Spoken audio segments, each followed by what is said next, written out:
Alright, so we're starting out our morning with a 2021 Nissan Rogue. Customer states vehicle no start, believes it's the fuel pump. Please check and advise. So let's get out here and see if we can figure out this no start. So it is all the way back here. Must have got towed in. So let's get out here and see if it'll start. See if it at least spin over. Went ahead and grabbed our small jump box just in case it don't. All right, here goes nothing.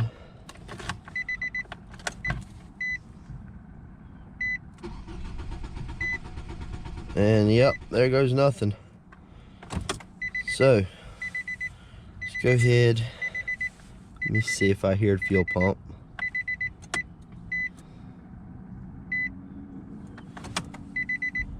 I don't hear anything.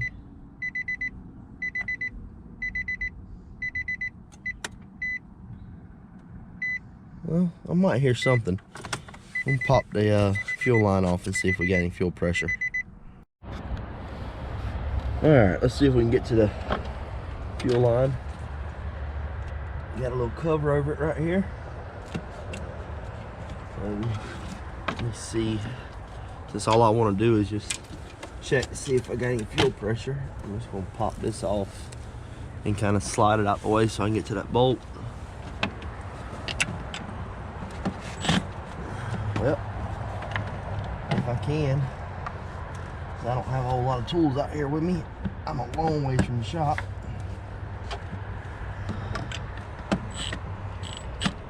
Just can't quite get the right angle on it. I don't want to pull that hose like that. Let's see if I can get that hose off with my hands. There we go. Now I can tilt that up.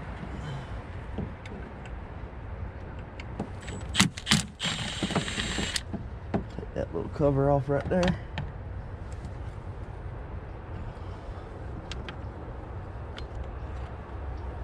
Now we can get to our fuel line. And this one just has a little quick connect. So you got to get your hands around. You're going to reach around the bottom and the top and pop it loose. See if I can roll it over like that. It's so cold out here, all this plastic is not very elastic or malleable at the moment. Just put that hand. There we go. Start to slide. Well, it was, and it popped right back on.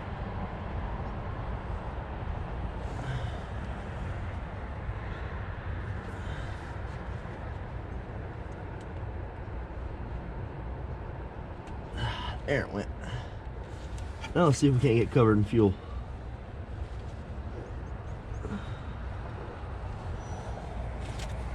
Nope. Not a whole lot.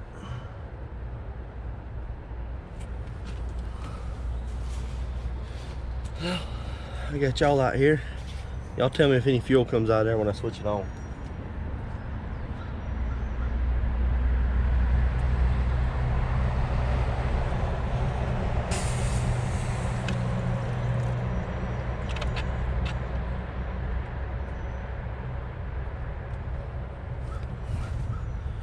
It looks like it did. Now we just need to pull a sample and make sure it's actually gas and not diesel or something else, because it looks kind of thick.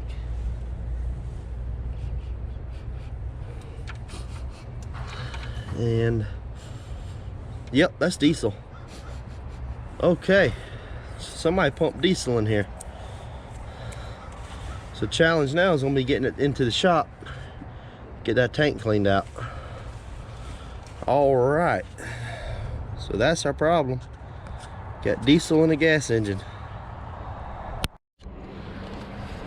All right, so we're gonna pull a sample just to show the customer. I'm gonna try to keep my head out of the way this time. So I'm gonna grab my fuel line. I'm gonna try to lay this bottle down in here. some way or another, so that I can actually get some fuel in it. Let's see here. Usually I can fit them down in here. This fuel line may not be long enough. Let's see. Hang on, let me run it around this hose. That should give us plenty. There we go. We'll pull a sample.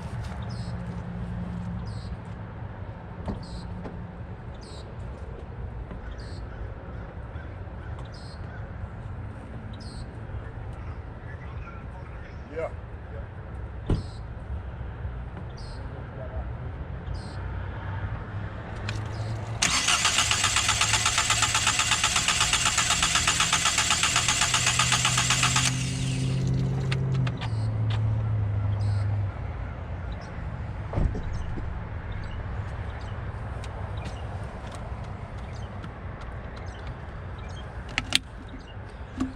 Alright, I don't know how good y'all can see that, but that is not gasoline. It's a mixture of something.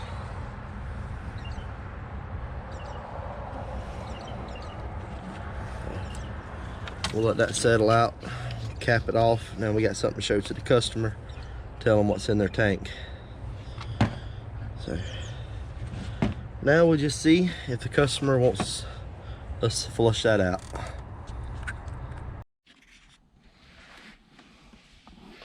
So we got us a 13 Nissan Rogue. Customer stating the vehicle is having trouble accelerating. Says the RPMs will be going up high, but vehicle does not seem to be moving. Says it's been going on for a minute now. So we're going to take this down the road and see if we're having transmission issue with it. I noticed the oil pressure took a while to come up, and we're blocked in right now by the mighty guys. So we're going to have to give them a minute to move out of our way, and then we can actually take this thing down the road.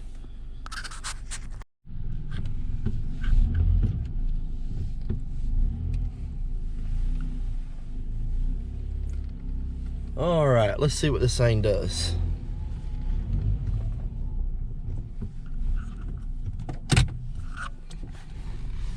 Says we got a low tire.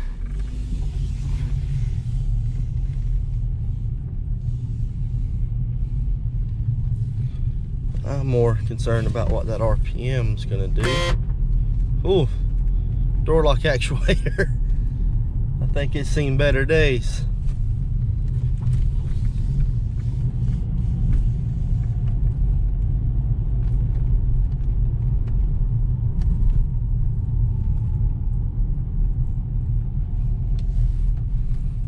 Let's see if we can get out of here.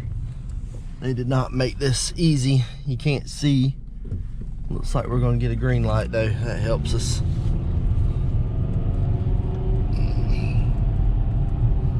There's our RPMs coming up, doing exactly what they should with the CVT transmission. So it kind of makes you wonder how long the customers had the car, or if they do actually have an issue.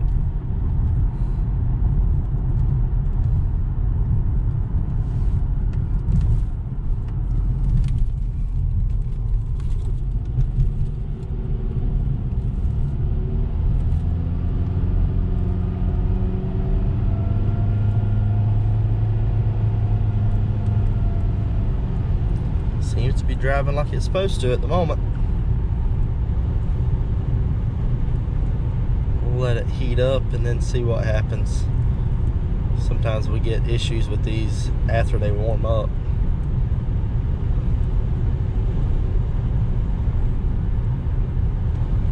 So I'm gonna keep driving it, and I'll come back to y'all if we actually have a problem. But if you do own a car, especially one of the older ones with the CVT, the logic is a little bit different. Here, I'm gonna slow down so there ain't nobody behind me. They do not simulate a shift. Whenever you accelerate, your RPMs will come up and they're going to stay there, and you can see that we are accelerating.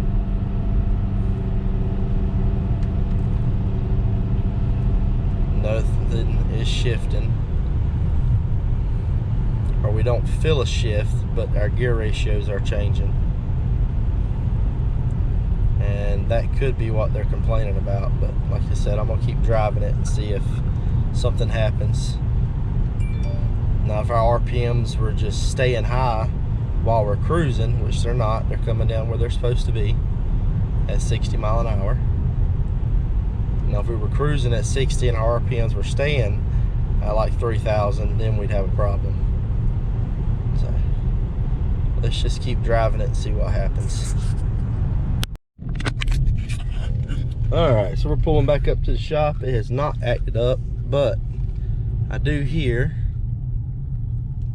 I don't know if y'all can hear it on the video, we do have a little bit of a whine coming from the CVT.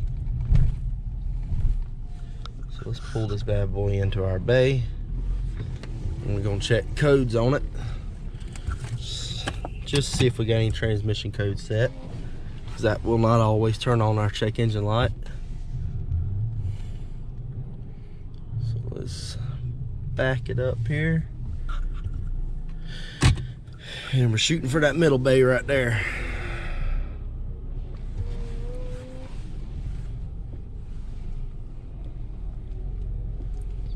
And we are in.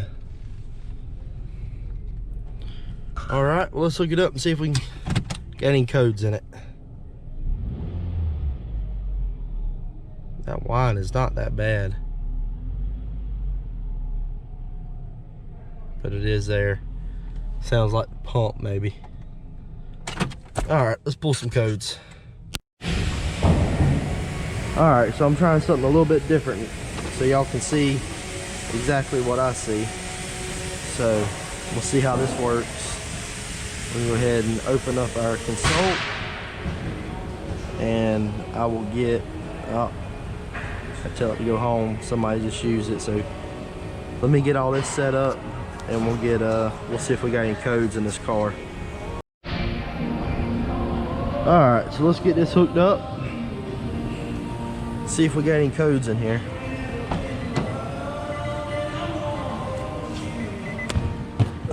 Get down up there at the dash, find our plug. It's usually right here on the road. Yep, just gotta make sure I got it lined up straight.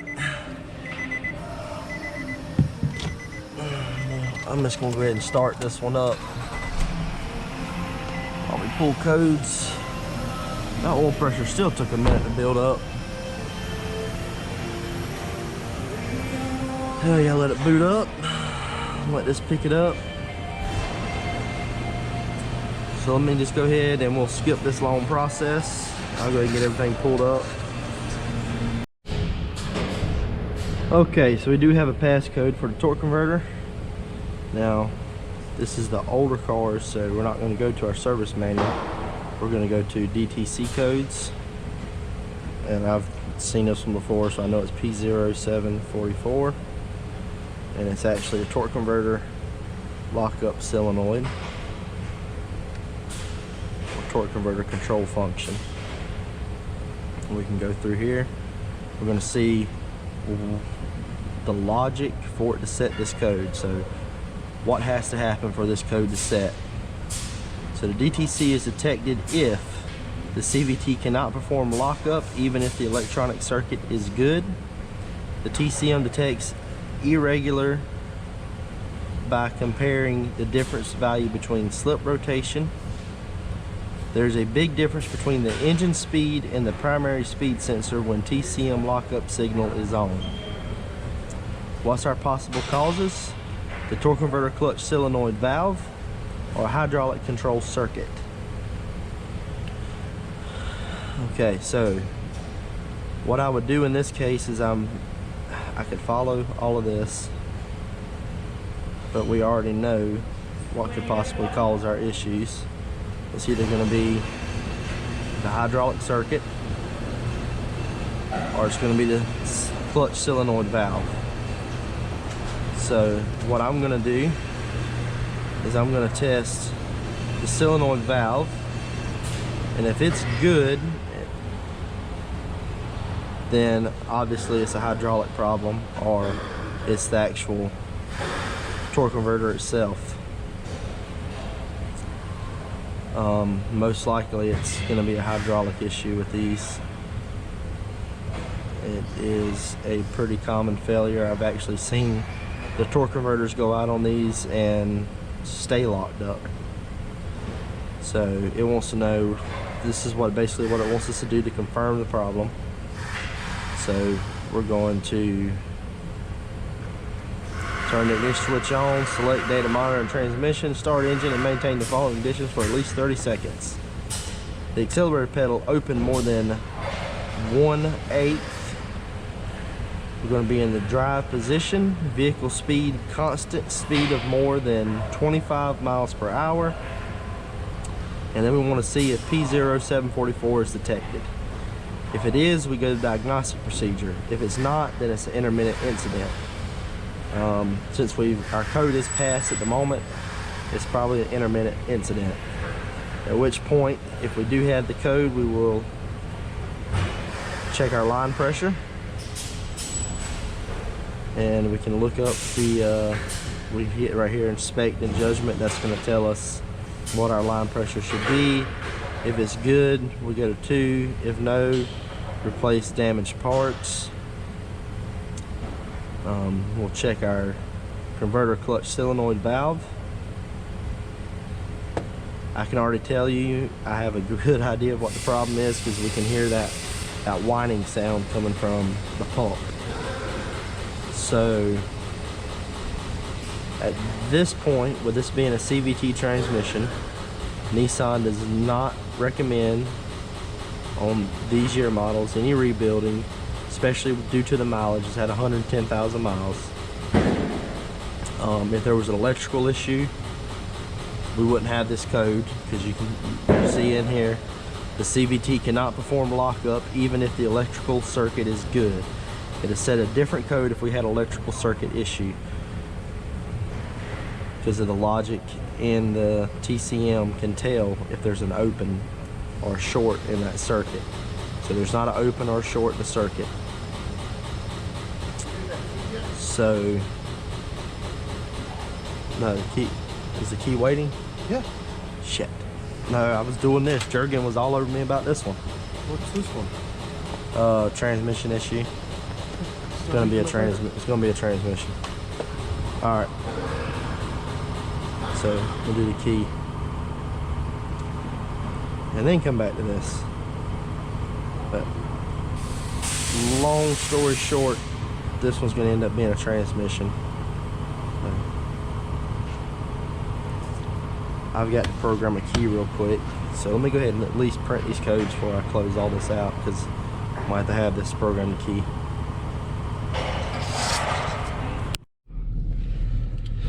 All right, so now we are programming a key to a Titan. This is going to be pretty straightforward, because we actually have a key for the car. It's not one where they've actually lost the key. So this is going to be our new key. I'm going to get our consult going here. Have to use consult for all of this. Just going to open it up.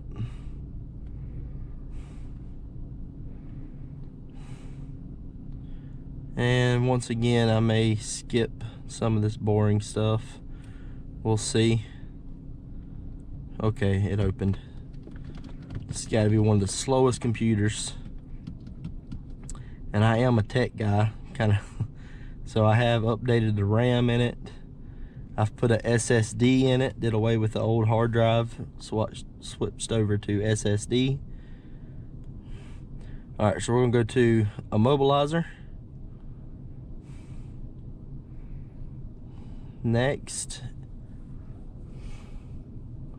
And we do have to have a security card in here to even be able to start doing any of this.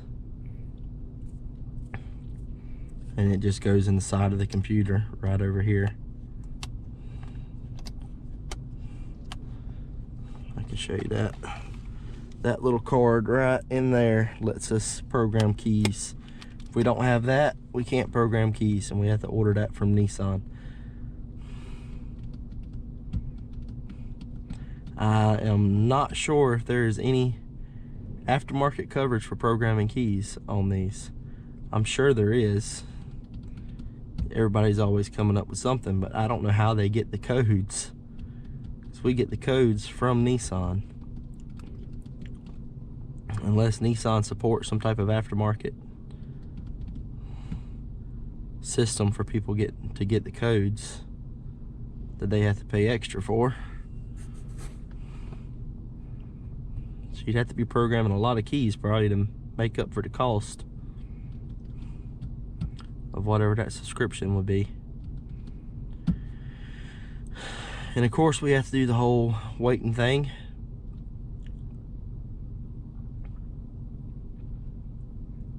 So let me let this load up and I'll get back with y'all. Alright, we're loaded up. We're gonna go to when performing key registration, register a key, continue. It's gonna tell us to turn off our ignition. And the reason I do it with the ignition on, alright, so we're gonna hit next, and while we're hitting next, we're gonna hold the key right here. You'll see that light is gonna blink. It actually didn't blink because I already had the key there. But that light will blink whenever you hit next. Now what should happen is we should have this right here. For some reason it's not pulling up. Let's see what's going on. This should pull up. There we go. And it just wants to know who is requesting the code. So we got to request a code from Nissan.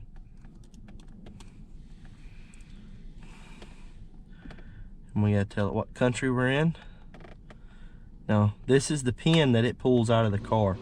This pin is a revolving pin. It changes every time you do this. Now we're going to request the pin from Nissan using the one that come out of the car. And there we go, we've got our pin. So now we're going to go back to consult, and we're going to pull that pin from that software. It's going to load into here. We're going to hit next. Now, without depressing the brake pedal, we're going to hold our ignition switch till the car switches on. Now we have effectively erased all the keys from the car, so even the new key. So if you have any keys and you come in to get this done, you're going to want to bring all your keys with you because it erases every one.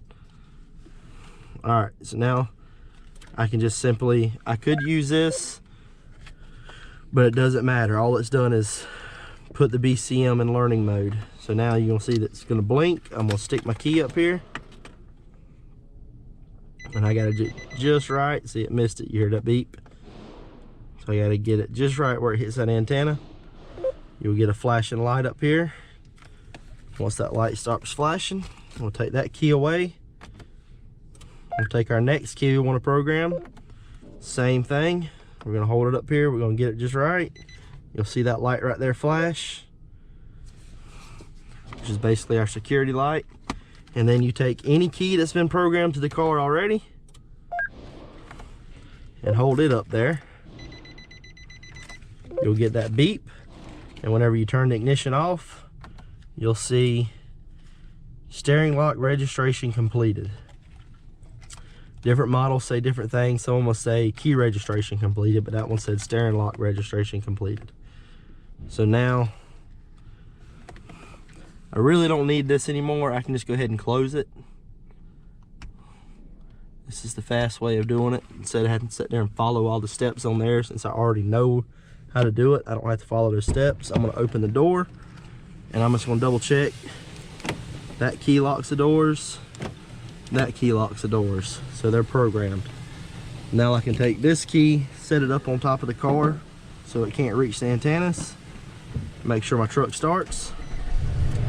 It does. Now I'm gonna switch it off. I'm gonna take this key, set it up on top of the car, and just show you with both of them on top of the car, no key detected.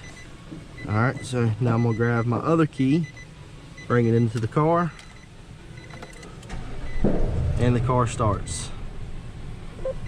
Now, they cut a new key for this car, but it looks like he's already got one, so I don't know if he wanted that. This key's does not get programmed at all. That's just to unlock your doors in case your battery dies. If your battery dies in your key fob and it sits there and says no key detected, all you have to do is take your key fob and stick it right on the ignition switch and start the car. So that's it for programming the key. We can pull this one out and it is done. So pull it out.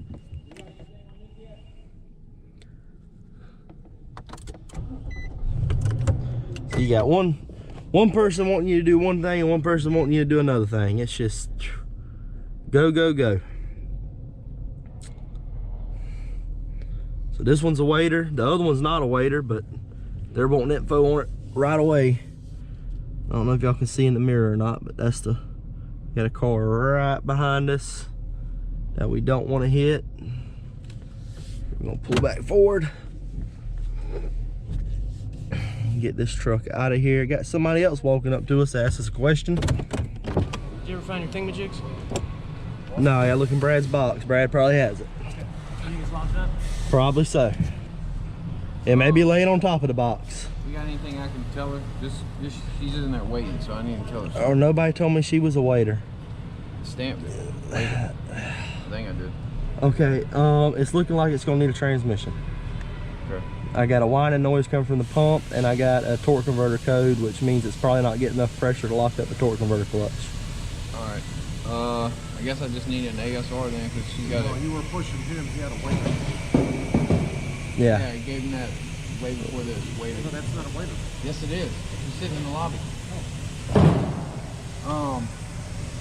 I guess I just need to call her, send a warranty company, so whenever you can get an ASR. I'll get everything put in ASR as soon as I get this one pulled out. All right. Thank you, pal. Talk about a stressful job. All right, this one's done. We're pulling it out. They got one new key, but to get one new key, we have to program all their keys. Let the homicide unit do its jobs and investigation. All right, so this one is stamped a waiter. All right, so I went over the torque converter code pretty much. If there was an electrical issue, we'd have a different code. So there's not an electrical issue. We do have a whine coming from the transmission. That sounds like our pump. And just to show y'all, I did check transmission fluid. Just, that will cause a whine if we're low on training fluid. Luckily this is an older model, so we do have a dipstick in it.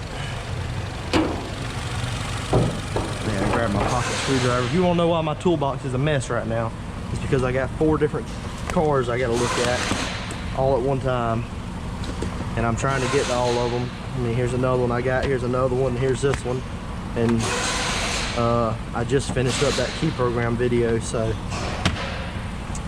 I'm pushing it. We got to find our pocket screwdriver to be able to get that off. And I just had it doing that transmission rebuild that I just finished yesterday. And of course, I have no clue where I put it. I usually stick it in here in my little holder for my pins. No idea. So let's see if we can get it with a regular screwdriver. I do want to make sure I do check the fluid before we just say it needs transmission. There's a little piece in here you have to press with the screwdriver. Ooh, it's hot. Because the whole time I was working on the other one, we left this thing running. And you can see it does look like we have plenty of fluid in there. We'll wipe it off, double check. Just grab a rag.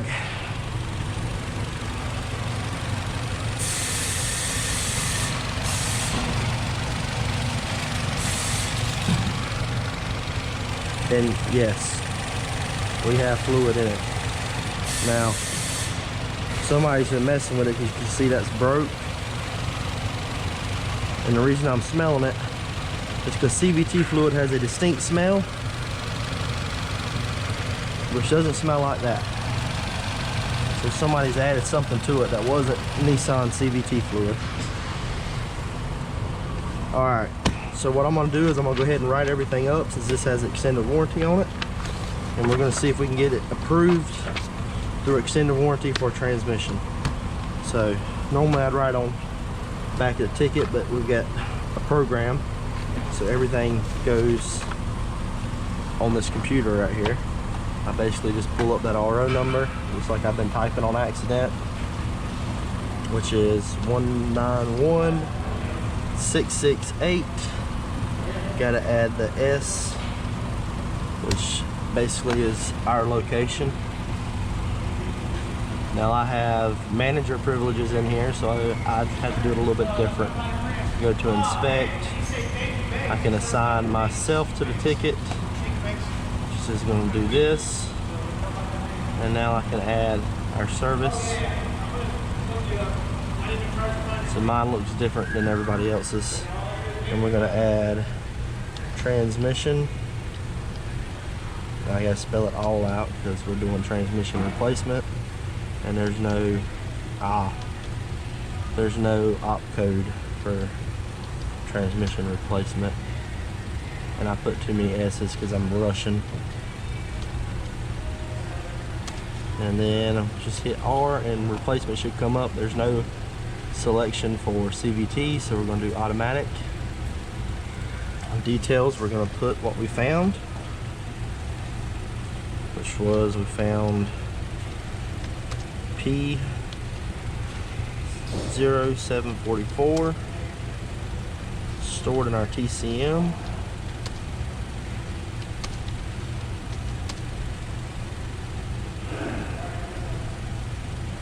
Fluid levels correct.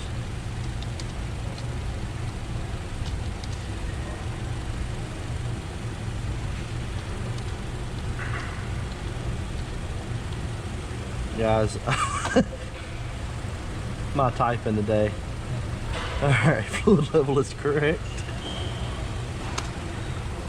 So the fluid level is correct. We confirmed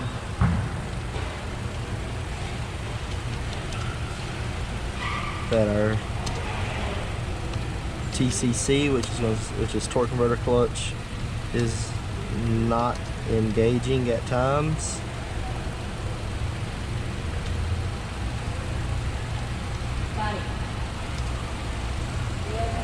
Bear with me.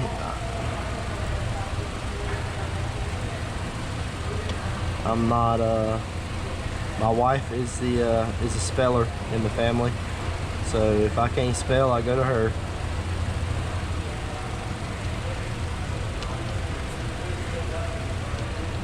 He's already got it. Are you live, Steve? Yeah. Okay. We didn't do it as we're getting chewed out about this fucking chaos stuff. And that is due to low line pressure. And we recommend I mean, you don't have to put the child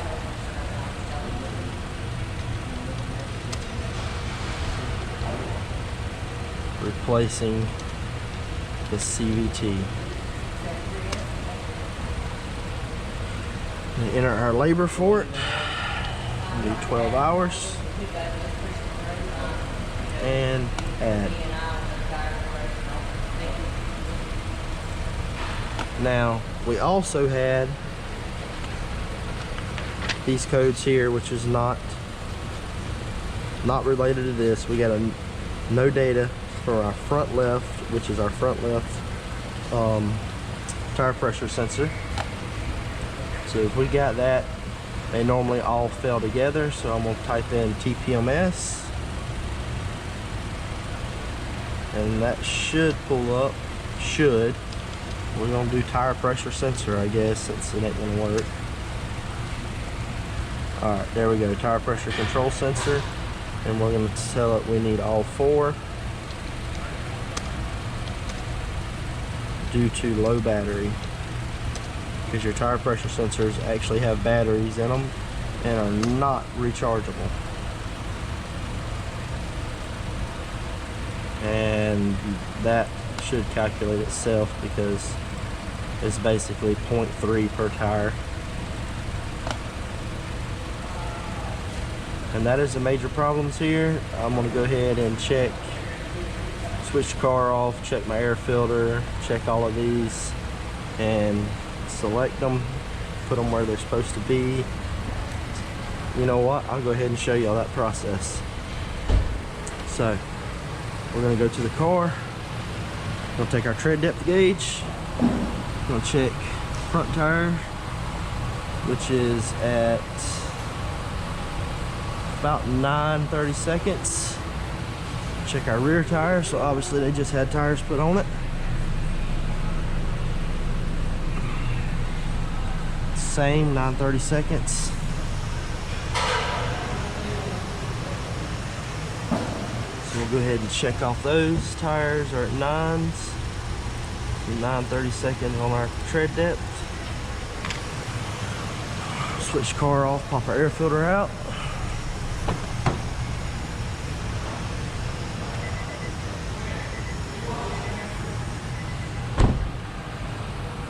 Oh, and I almost forgot about that door lock actuator that was making all that noise. Okay, that air filter is pretty rough. We're gonna go ahead and recommend one. That looks like a Fram air filter. And let's answer this guy's question. What's up, bud? I got a pass code. Cylinder 4 misfire. Cylinder 4 misfire passed. Well, I would go drive it and see if it comes back. Or see if it goes current. Because you know how these things can be when they get hot. Resistance builds up and you get a misfire. Okay, so we've checked that. We'll check here. We're gonna add some washer fluid. I'm gonna recommend some wipers. You can see how they're starting to fold over and the edges are pretty rough. And we might even recommend a headlight restoration because these headlights look rough. So we'll hit bulbs here, add service. Let's see if it's right there. Nope. Headlight restoration, add. I don't have to add air filter. All I have to do is just click on it and it automatically adds it. As far as brakes go, we're going to hit DNI, which stands for did not inspect, because I have no reason to remove the tires at this point. And I'm going to add that door lock actuator that's making noise. So let's just put in here door lock. It pulled up right there, door latch actuator. You done with this? Yes. Drivers. Or actually, I'm going to just abbreviate it. It's drivers side front already pulled up.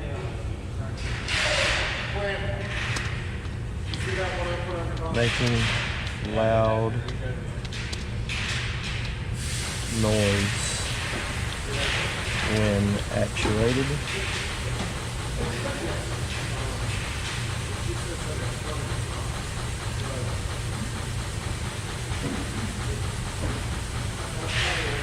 Yes, I'm sitting here trying to figure out how to spell actuated, okay?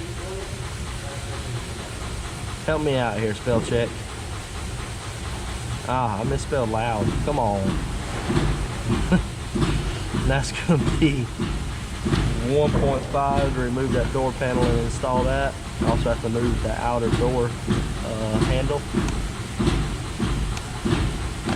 You can see we're not lying to them. Everything we put in here, this thing needs. And we will move this over to approval and change it to waiting. And we're done with this car. So we'll see if they approve any of this. Hopefully the warranty will cover a good bit of this. So pull this one out. Of course, I've got so much I can go ahead and pull the next one in. Go ahead and write my tech number on here so that I can get paid for looking at it. So they know who to flag the time to. This pen is worthless.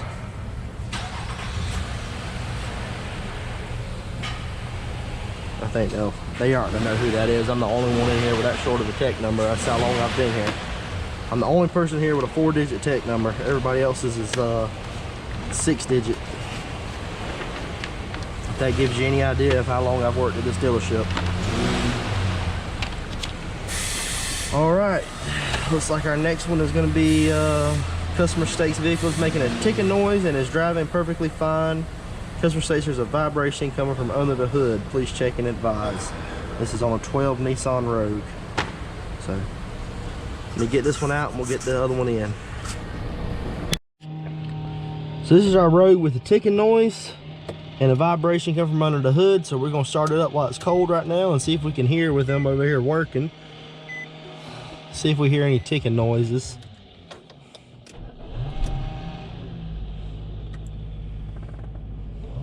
So I don't hear nothing on the cold start. Let's go ahead and pull it in the shop. See if we notice anything. You know what? Let's drive it around the lot real quick. Then we'll pull it in the shop. See if we notice anything.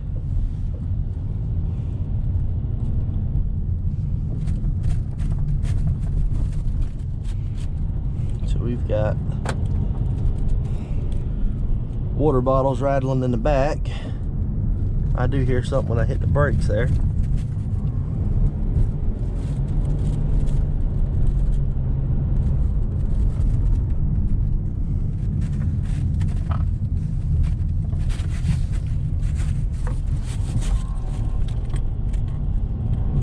Oh, there's a little vibration.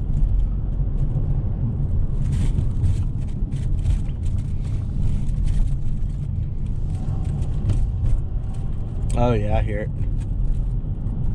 Sounds like maybe a heat shield or something like that vibrating. Yep. Let's pull her in and see what we see.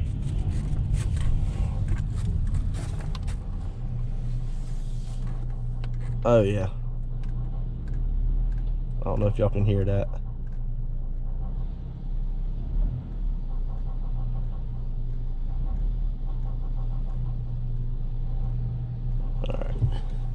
Try to be quiet so y'all can hear it, but it is making a noise.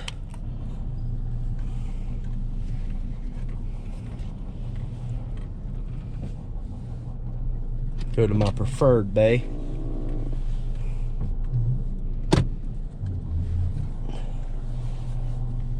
And I'm hoping it's just gonna be a heat shield.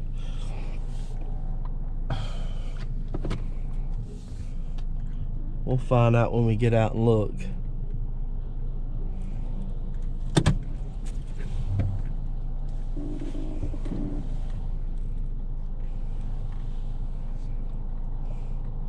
Could also be the air box. So they ain't got these things in the right spot. I actually got to back up some. They just come and redid these racks. And when they did, they didn't put our stops in the right positions. Let's pop the hood. I don't think it's gonna make a noise without it being in gear. Let's see what we see. Yeah, this has the old heat shields on them that had the little wire in between them on these lower ones.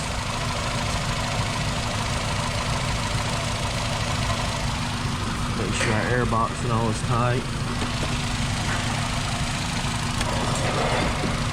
Alright, we're going to have to get somebody over here to help us out. Put it in gear. See if we can duplicate the noise with it in gear. You know what I might do?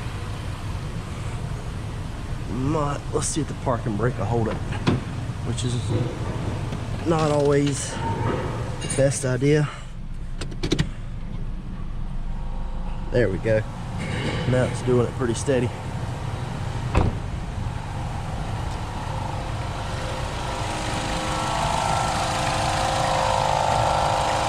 Oh yeah. That's coming from down bottom. So I'm about to get somebody to get in the car while I lift it up, or I can try. Oh yeah. There it is right there. I can grab that heat shield and it stops. So it is definitely going to be the heat shield.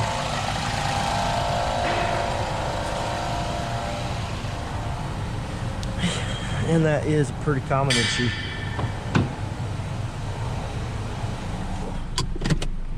So, shut it off, raise it up. Let's see if we can see exactly what bolt's loose. It's most likely going to be a bushing loose. So I'm just going to stick my rack up underneath here. I don't believe I can get these to tilt up on this car, which ain't gonna matter. I'm just gonna stick it right there. Do this real quick.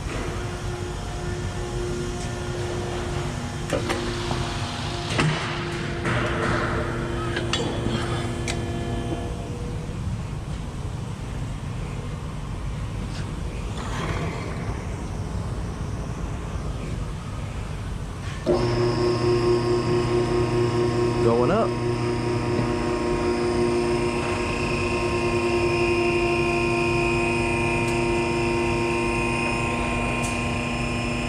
It's probably gonna be pretty hot. Whew. I went to lunch and ate just about too much.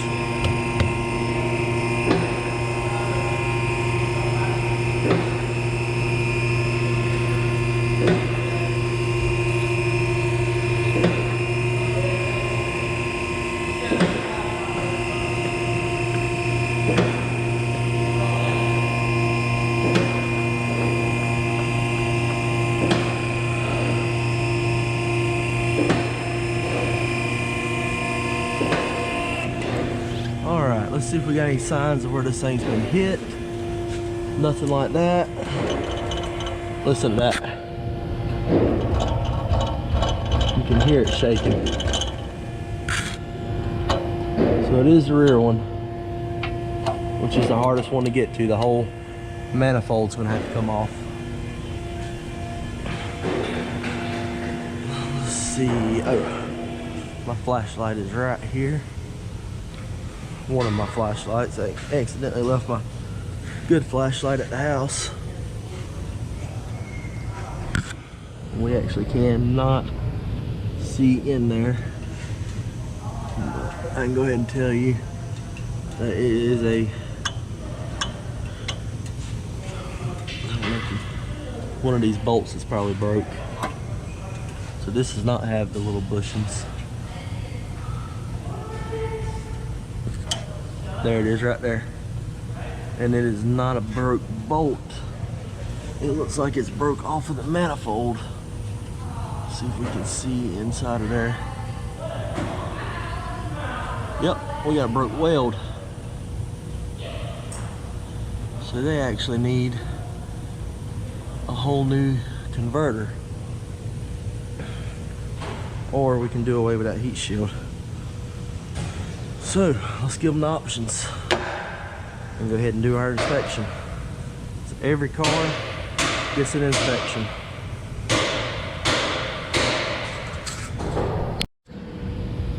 Alright, we've already done our inspection. So we've added our catalytic converter and gaskets. And go ahead and replace all the bolts for the heat shield. A headlight restoration on this one, an engine air filter, and a cabin air filter. So we'll go ahead and submit that one.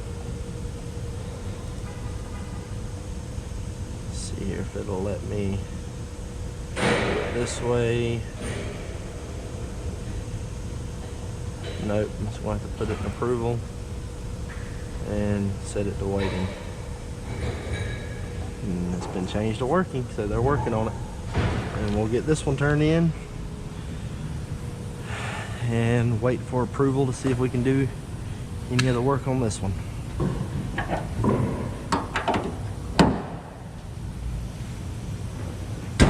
You can see why I recommended that headlight restoration. We can bring those back to nice and new looking if they want to.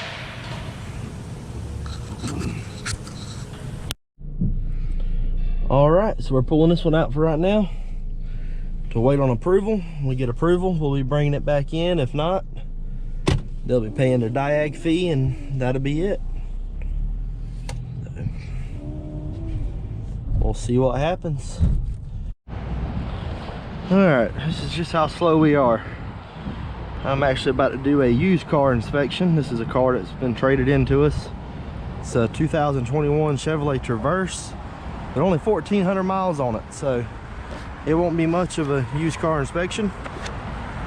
Basically, make sure everything's working on it, make sure it's clean. So we're just gonna hop in here, start her up. Forward collision system reduced, so we'll have to check that out and see why it's doing that. Lane change alert system is off.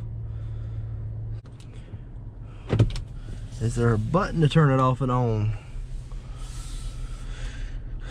Does not appear so.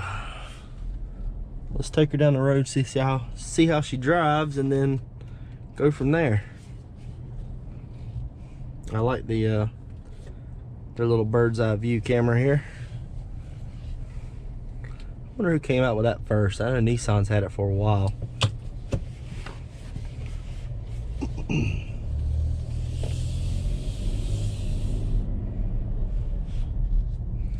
Password required to resume connective services. So we'll have to take care of that. Might get with the sales department and see if they can contact the customer and get that password.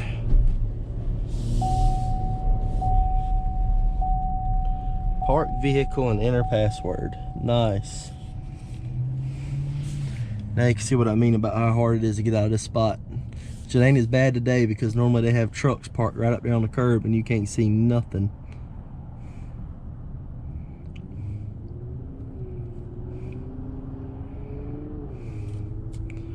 Well, we could have made that.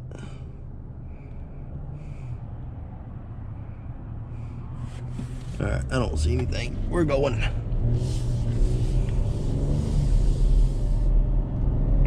And we had it.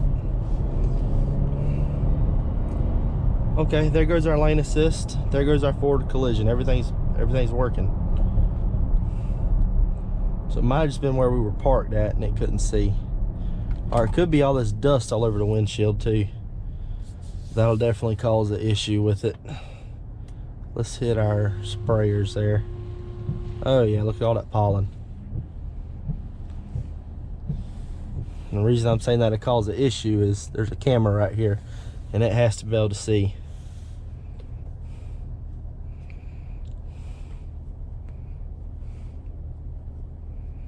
Please confirm password.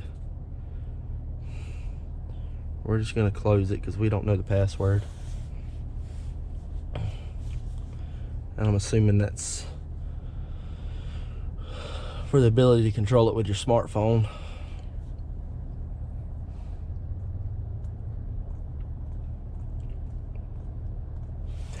There's the buttons to turn it off right there on the steering wheel. Collision alert is on. We can adjust how far away it works. And we will try and see if this is this just has the lane departure warning, or if this will actually keep us in our lane. So normally we have to set our cruise for that to start working. It's already found the car in front of us, you can see right here. So we're gonna set the cruise Cruise is set to 65. Now, will it match the speed of the car ahead of us? Yes. Yes, it will.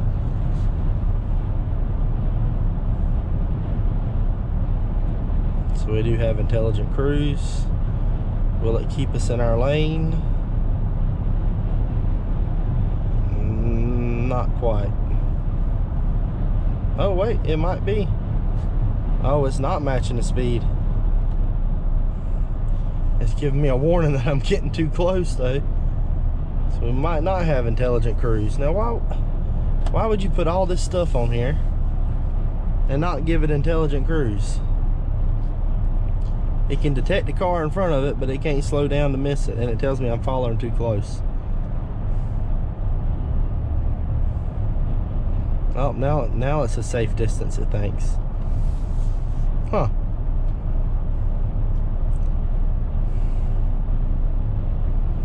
So it looks like all we got is lane departure. Warning. Not actual lane departure. Or, what's the word I'm looking for? We got the warning, not the actual assistant. So it'll warn us if we're departing our lane, but it won't actually take over and keep us from departing out of our lane.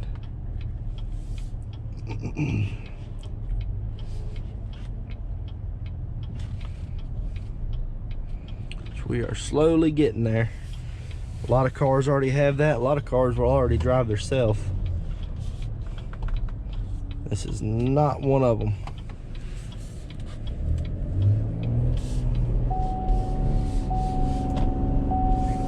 Unless it only works with your seatbelt on. I've seen that before, but usually it gives you a message saying to put your seatbelt on. Which that'd be stupid if it didn't give you the message and will let you just run into a car with no seatbelt on. Alright, we're set to 46. No cars in front of us. We're going to set our speed to 50.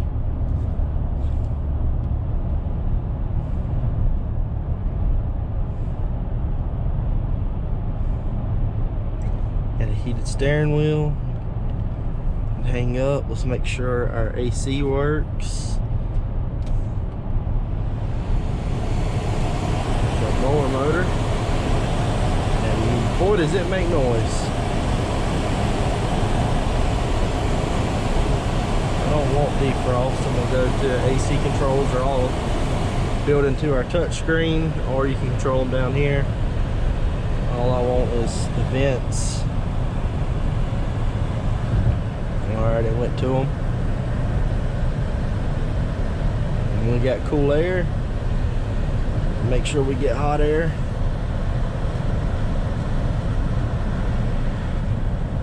We get hot air. Good deal. And we can turn that back down, because I have no use for heat, and this car is driving very good. No vibrations or anything. Make sure our radio works. Audio volume is muted. Okay, it's because I muted it. Alright, let's go home and actually go to audio. No device connected. Go to FM. There we go.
radio off. I don't want to.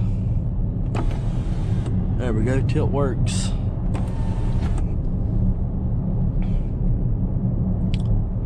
So everything seems to be working properly.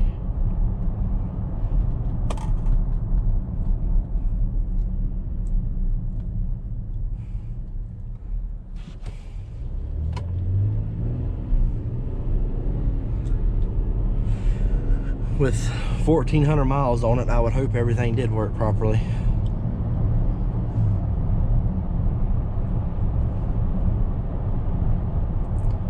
So when I get it in the shop, I'm gonna look around in the back, make sure there's nothing broke, nothing missing. We did check, and our forward collision and all that is working, reading. It sees the lanes, as you can see down here on the screen. Sees the cars in front of us. I'm gonna restart it and see if I get that message again. I might, with it being in this small shop. And of course, we're getting that password required to resume connected services. So we gotta figure that out. I'll just go over that with the sales department and make sure they are aware of that message.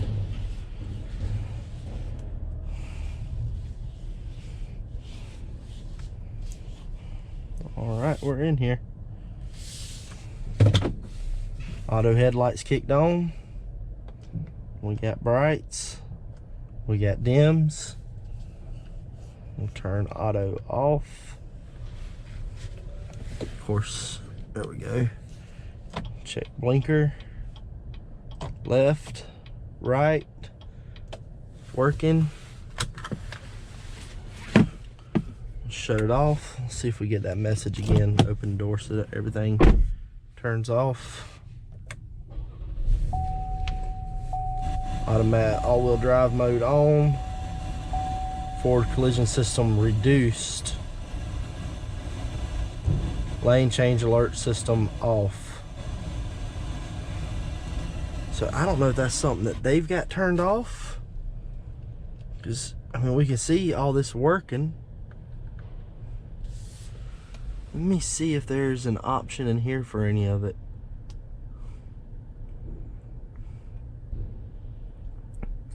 So it knows where we are. That's going to be our climate control. This is home. A Wi-Fi hotspot, Apple CarPlay, settings, phone, Wi-Fi hot, oh, vehicle. Rear seat reminder, climate control, collision detection system. Yeah, it's in here. Forward collision system alert, front pedestrian detection alert, lane change alert. See there, it's off. Okay. All right, can this be okay? Alert and brake. So I think that's why it's saying reduced. Alert and brake. Okay. Because sometimes that can be aggravating when it does, when it breaks. Okay, so let's try this now. Now let's restart the car. All-wheel drive mode on,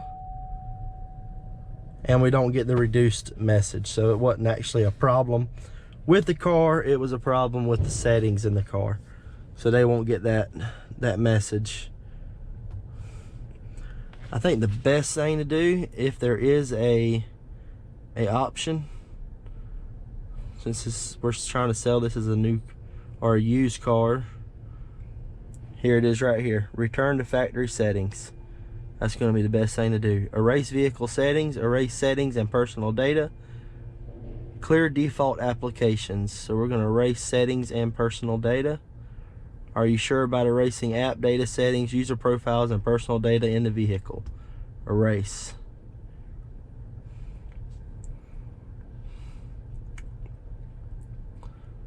Including navigation and phone data. Yes, we want this thing to be back to factory. So we're going to let that do that.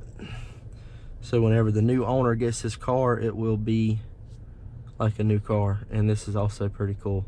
I don't know, y'all. Chevy's had this forever. All right, everything has been successfully erased. Let's close that back down. Hit OK. Now I don't even think we're going to get that message anymore about the, hopefully. Oh, we got Amazon Alexa. Fancy. All right. Now let's see if we even get that message about needing a password anymore. Pops up Chevrolet, all-wheel drive mode on. I do not see a message about needing to put in a password anymore. So I think we solved that issue ourselves. All right. All right, let's do the rest of our inspection. Make sure everything looks good around the car. And that's how you turn your four-wheel drive mode off and on. Traction control and all that.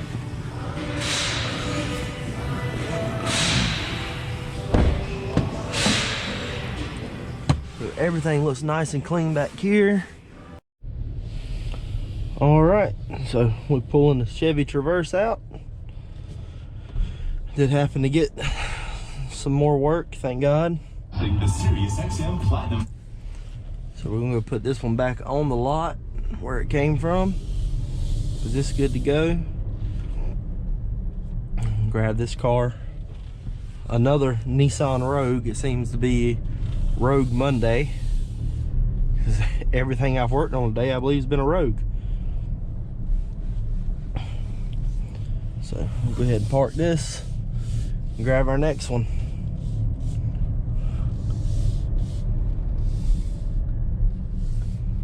I'm just gonna stick it right back where it came from.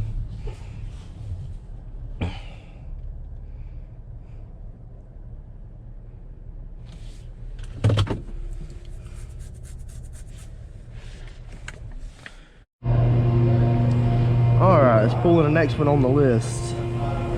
No drive concerns, but the check engine light is on. So, let's see if we can get it out of the drive. It's that black Rogue right there. Good Lord, they got it packed in here. Let's see if I can do this.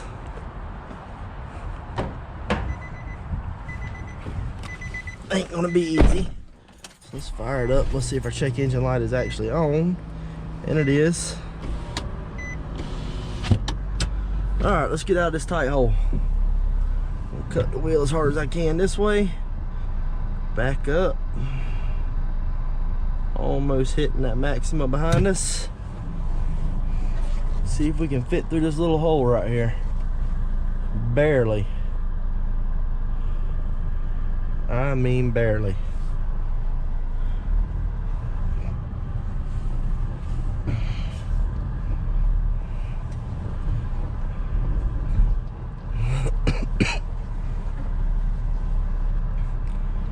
Alright, so they're not complaining of any drivability concerns, just the fact that their check engine light's on.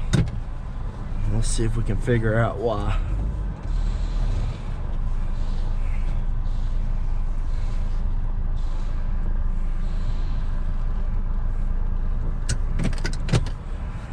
Go ahead and just leave it running. Hook our consult to it. See why that check engine light's on.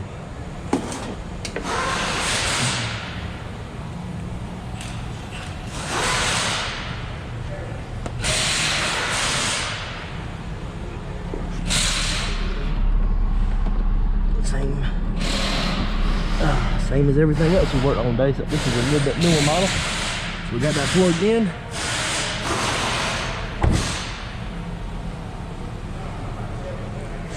Put my drill bits up. I was actually trying to clean up here a little bit until that came in. So it's kind of slowed down.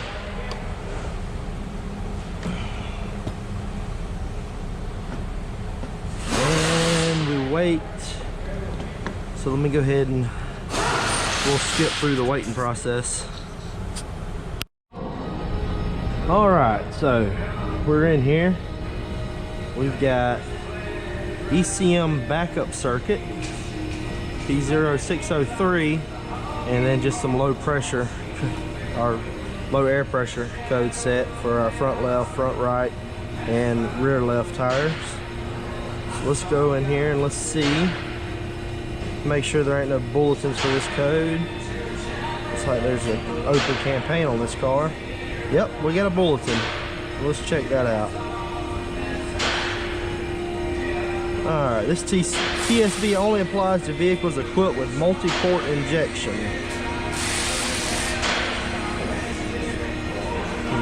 Alright, so we're going to confirm the battery voltage 11 volts or more with ignition on, engine off, not running. Erase the DTC. Perform DTC confirmation steps in the service procedure. Confirm first trip DTC is not stored. Note, P0603 is often the result of low battery voltage, discharged battery, or battery terminal disconnection. Okay, so we got a bulletin on this. The DTC may have been stored due to low battery voltage, discharged battery, or battery terminal disconnection. Confirm the battery voltage is at least 11 volts or more. Check. Alright, connect consult to the vehicle. Open consult 3 on the consult PC. Turn ignition switch on, but do not start the engine. Erase the DTCs. Turn ignition switch off. Turn ignition switch on and wait at least 1 second. Turn ignition switch off and wait for at least 10 seconds. Repeat step 7 and 8 10 times and proceed to step 10. Turn ignition switch on. If P0603 is currently stored as first trip DTC, refer to ECM for further diagnostic information. Yeah. Okay. I think they're waiting. Oh, nice. If P0603 is not currently stored as the first trip, the service procedure is complete. Submit the primary operation PO type line claim using the following claims information. So basically, it's just saying that this may have been set due to low battery voltage. And with it being past 15 trips ago, I'm gonna go ahead and say that that was probably the cause. So let me double check and see what that bulletin is that's on the car. I believe I left the, or not the bulletin, but the recall. Let me see if it is actually on the ticket as a recall.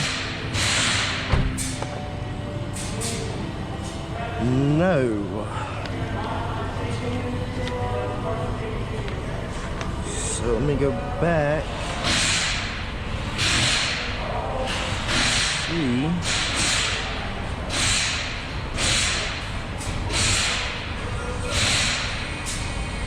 I don't see anything. Okay, there is a code, there is a campaign, but there's no repair available at this time. Okay, hang on. All right, so after going over everything, this was definitely caused by low battery voltage, but the car is running right now. And we're hovering at 12.7, 12.6. So I'm going to do a battery test and a system test on it. I don't know if y'all can actually see the battery voltage right there, but with it running, we're at 12.6.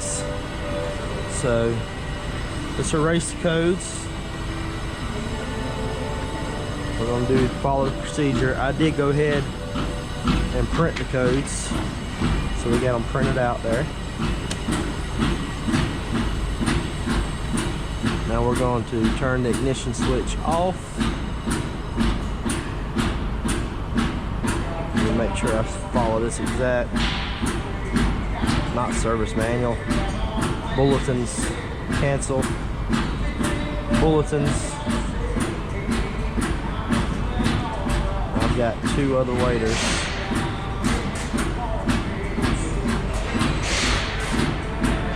Make sure we do exactly what this says to do. So we're going to turn ignition off, turn ignition on, but not start the engine. Wait at least 1 second. Turn ignition off, wait 10 seconds. And we're going to repeat that 10 times. or repeat step, yep, 10 times. So let's go ahead and go back here. So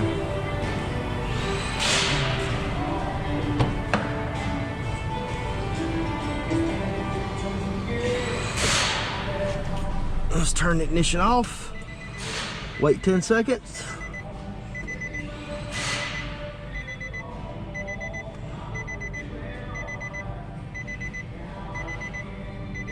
All right, let's turn the ignition back on. Wait about 1 second.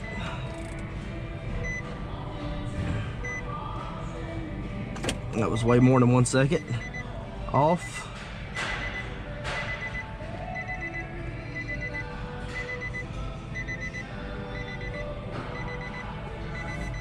On for 1 second. Off. All right, that's twice.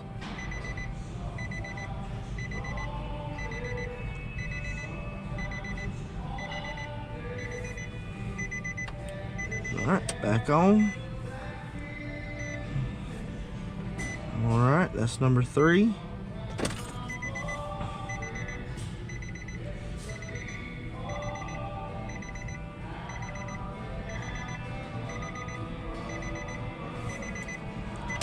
On. It's gonna be 4. Off.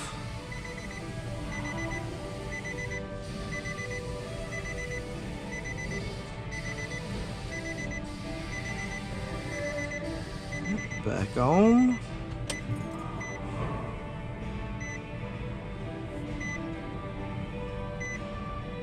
That's 5.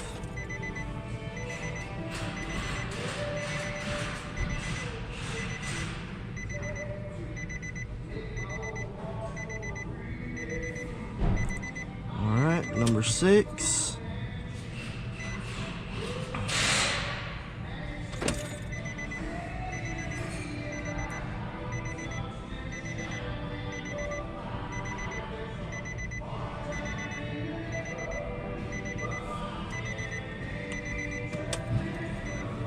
Seven. Y'all can double check me, but I may be missing the 10-second cutoff.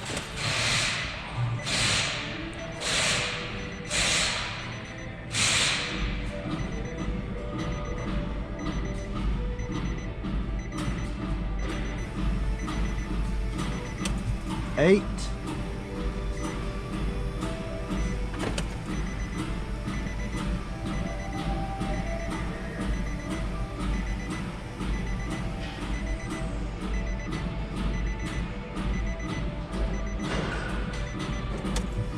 Nine. And one more time.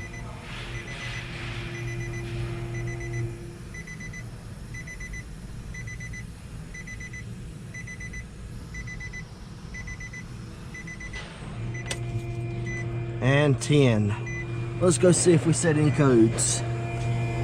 I'm sure we're gonna get some error messages on some modules, but our code was in the engine and there's no DTC set. We're at 11.9, so well, at 12, so we're kind of low. What did it say our voltage should be? If the voltage drops below what?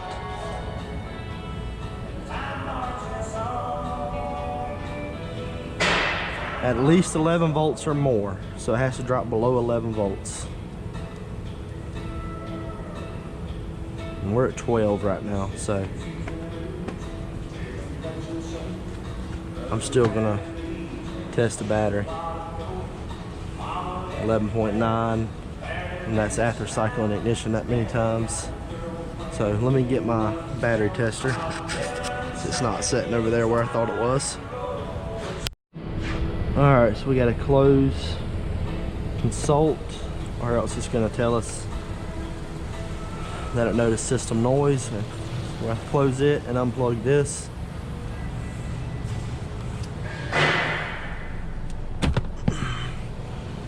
I did start the car back up just to let the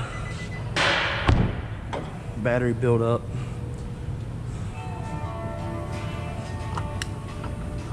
And we can already see that somebody has put a battery in it. So we got an EverStart instead of a Nissan battery. And with the mileage on it, they probably could have come here and got a Nissan battery. And then again, some other things going on here. We're missing our hold downs. They've got aftermarket hold downs on it. So who knows what actually happened.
I'm not having the right batteries in these before.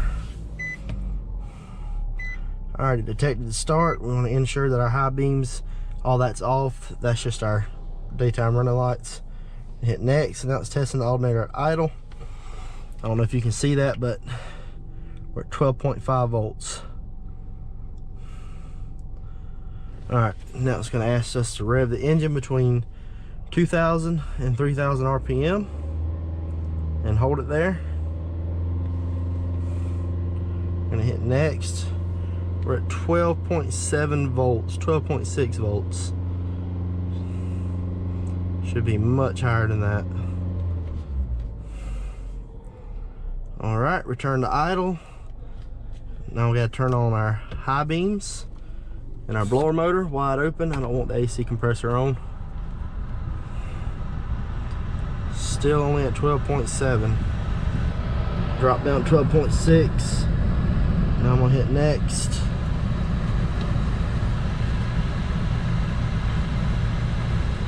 If it this touch screen, I swear, is aggravating. So testing alternator idle with the loads on. Now we'll increase our RPM. Yeah, I don't believe this alternator's putting out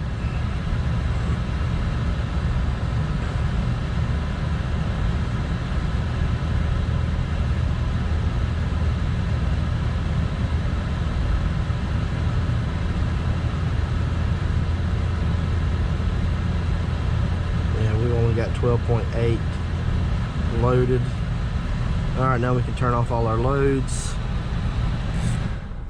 Hit next, and let's see what it tells us. Huh. Good, charging, everything normal.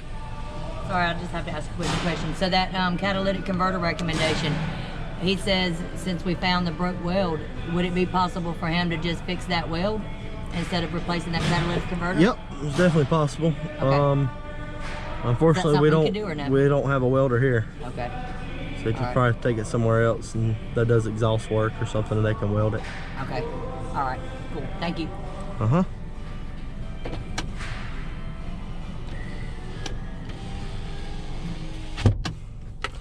Had to answer a quick question about a car we were working on. All right. This is saying everything's normal. I want to look at this charging report. So no load was 12.6 and loaded was 12.78.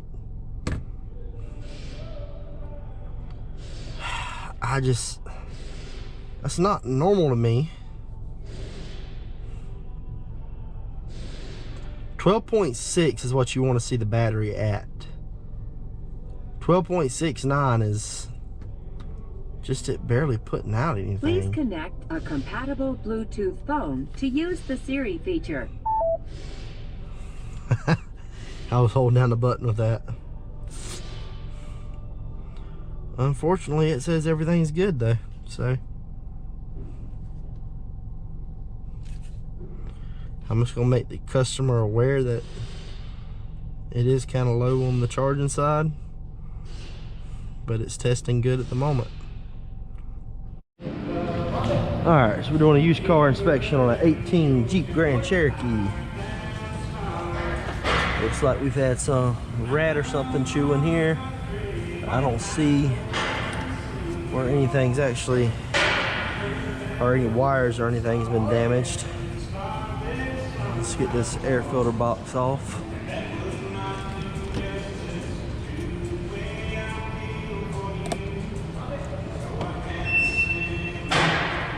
I believe it's going to be a Phillips.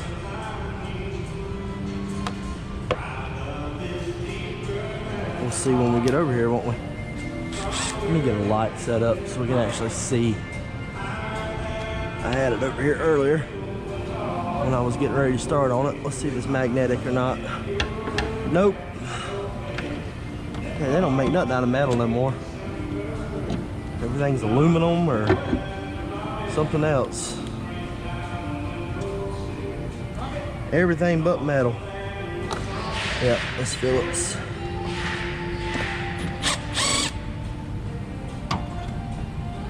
Now this is the longest bit I have. I don't know how to expect you to reach this. Hoping it's only 2 and then a clip. But it's not.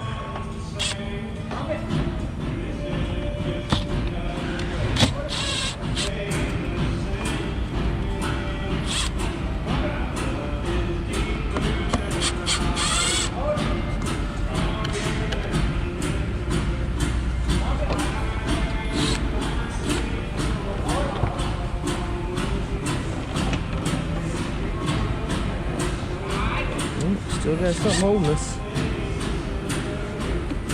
No, they didn't put one under here.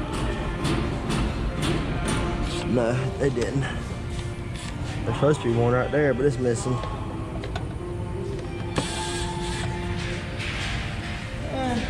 Normally you want to take these all the way out.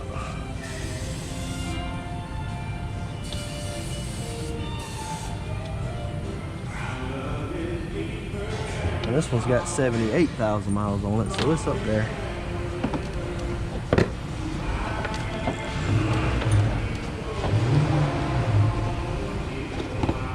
Reach in there and grab it. If that's even an option. Looks like they're gonna take all this off. Usually you can just slide them out. There we go. Gotta get the right angle. So we're gonna definitely be recommending an air filter. already checked the tires. Let's check, see if we can see through these rims and have a look at the brakes. We can barely.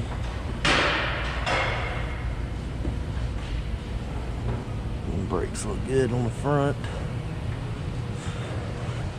See what the brakes look like on the rear. Oh yeah, plenty of pad left. Wipers, that one is wore out. Front wipers, yep, they've about had it. All right, let's finish writing up everything. Air filter. Go ahead and recommend a cabin filter while we're at it.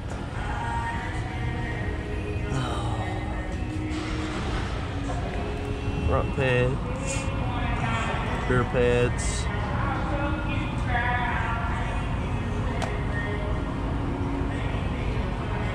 Usually it goes, we hit clutch.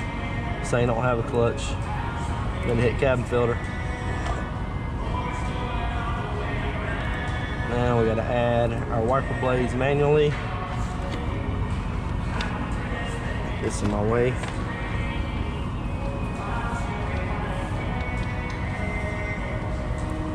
Wiper blade rear.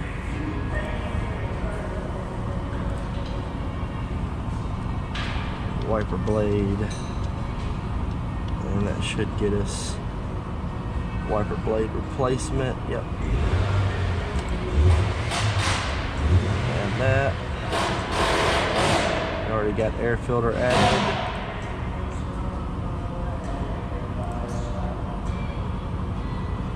Alright, we've already done the oil change.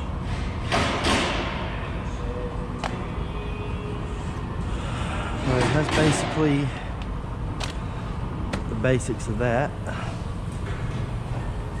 Still need to drive it, of course. We'll go ahead and get that air filter and all put in there. This is something somebody's already been driving and don't like they've complained about anything. Alright, so let's submit this and see what happens. And help this guy right here real quick. This one's come in complaining about a rattling noise. We can tell all the plastic's missing down here. You can hear it too. You can actually pull this way a little bit on the motor and get it to stop. And I'll show you what we found once we lift it up. I mean, everything in here is loose. Been a pretty good little accident on this side. They've done a good job at repairing it though. But I'll show you what we find when we get it in the air. Customer states their car is making a rattling noise. If you look right here, the whole frame is pushed up against the engine. You can actually push back on the motor some and get it to stop. We can see where it's been in a wreck. All this is missing. I don't know if there's anything else bent, but they bent the whole frame of the car right here. All of this is bent back up against the motor. Unfortunately, there's nothing we can do here. That's gonna have to go somewhere and have the frame straightened. But we don't straighten frames. So look how much all of this is pushed back. Look at this hose right here for the, that's for the trans cooler where coolant would flow through. So yeah. Just a quick little interesting video. Alright, so that was all in a day's work, or in the life of a technician. Hope y'all enjoyed the video. I am on my way to the house to relax, kick back for the rest of the day, watch some TV, maybe take me a nap. I'm tired, been a long day. So maybe we'll get some approval on some of those cars that we looked at today, and we'll go ahead and turn those into complete videos on some of them. Some of them might not be that interesting, but thanks for watching the video. If you liked it, hit that like button. If you want to see more content from me, hit that subscribe button, and I'll keep the content coming. And as always, thanks for watching. Y'all have a good day.